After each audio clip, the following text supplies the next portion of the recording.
Well, we're coming to your city. Well, we scream down to the world time. Go big blue. Had a ball down on the vine, even on the beat. We saw blue turf and the tomahawk chop, and the gators in the swamp. Yeah, big Sioux and go Gamecocks, they all got game. We're coming to your city. And if you want a little thing in you, if you want a little zing in your zang zang, if you want a little zing in your tang tang, come along, come along, come along, come along.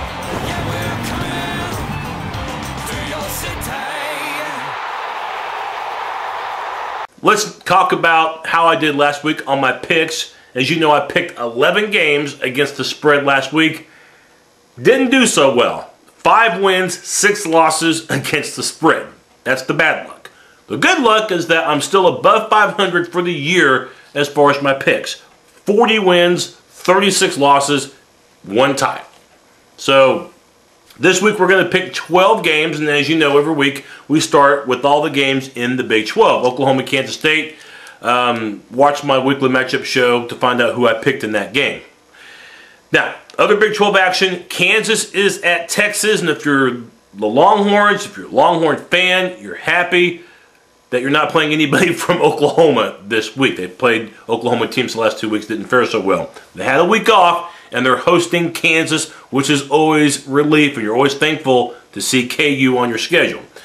Texas will be at home, and they're a 28-point favorite.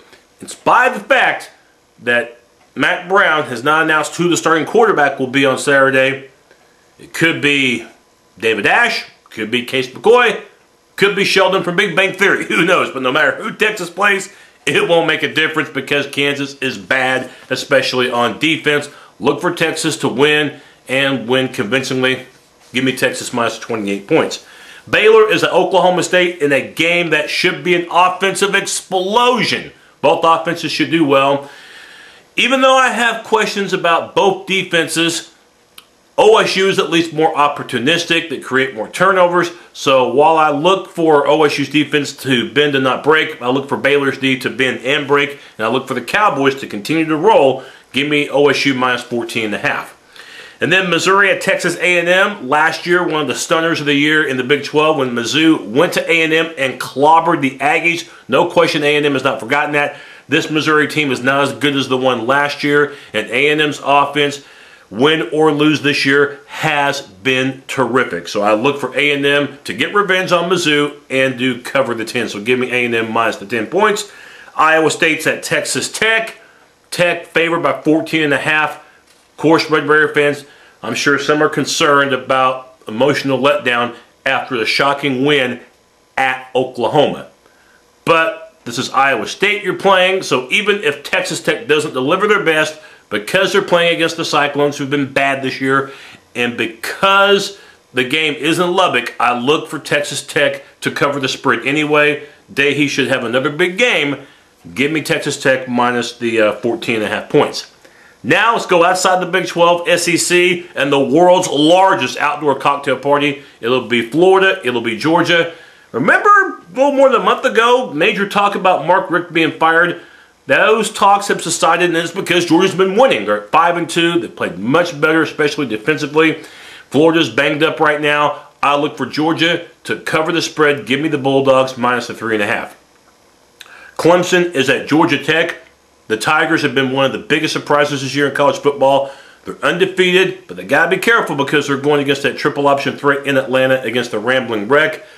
Georgia lost big the week before at Miami. Georgia Tech doesn't have the momentum. Georgia Tech does not have the undefeated record. Clemson does. So I'll look for the Tigers to win in Atlanta and give me Clemson minus a 3.5. And Big East football. Didn't think we'd be highlighting it on the Blitz, but this is a game worth talking about. West Virginia is at Rutgers. The Scarlet Knights, you know, they have a shot at a BCS bid, but they won't get it, in my opinion, if they don't win at home against West Virginia. Rutgers and the Mountaineers only have one conference loss apiece, and unfortunately for Rutgers, they're going to be catching a pretty angry bunch of Mountaineers after West Virginia the week before lost to Syracuse. So I look for Holgerson's group to bounce back and West Virginia to win. in New Jersey against the Scarlet Knights. So give me West Virginia minus the 7. And let's go to the Big Ten. Penn State, the only team in this league that's undefeated. Joe Pa's squad, maybe they've done it through magic, I don't know. But they are undefeated in conference play. Their only loss this year was against Alabama. They're 5.5-point favorites against Illinois. I've picked against Penn State a couple of times this year. And the last time I did, they proved me wrong and beat Iowa. I think they beat Illinois this time. I'll look for Penn State minus the 5.5 to beat Illinois. And then Wisconsin is at Ohio State. The heartbreaking loss for the Badgers last week. The Hail Mary pass against Michigan State that went for the Spartans in that victory for MSU. Wisconsin, I look for them to come back against the Ohio State team that you never know what you're going to get from them. Defensively, Ohio State's not bad, but offensively, I don't think they show enough. And Wisconsin, with that powerful running game, with the play of Russell Wilson, I think they go into Columbus and they get the job done. Wisconsin, give me the Badgers minus the 7.5. And then Purdue at Michigan, the Wolverines, just one loss this year. That came to Michigan State. I'll look for the Wolverines, Denard Robinson and company, to score a bunch of points in this one at the Big House. Give me Michigan against Purdue. Michigan's favored by 14 to win. Then you have Michigan State at Nebraska. This game could very well decide the Legends division.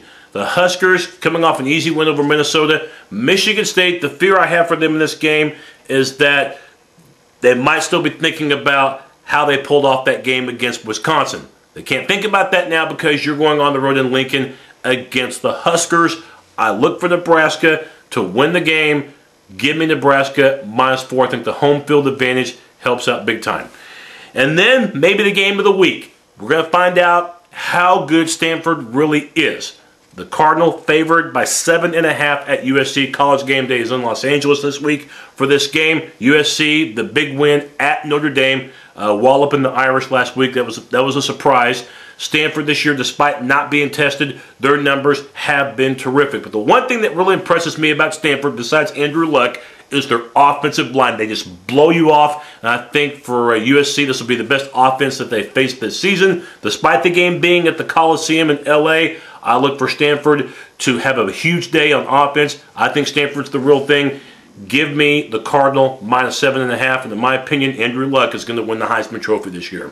That does it for the Blitz. Don't forget, my post-game of OU Kansas State will be either late Saturday or early Sunday. We'll catch you next time.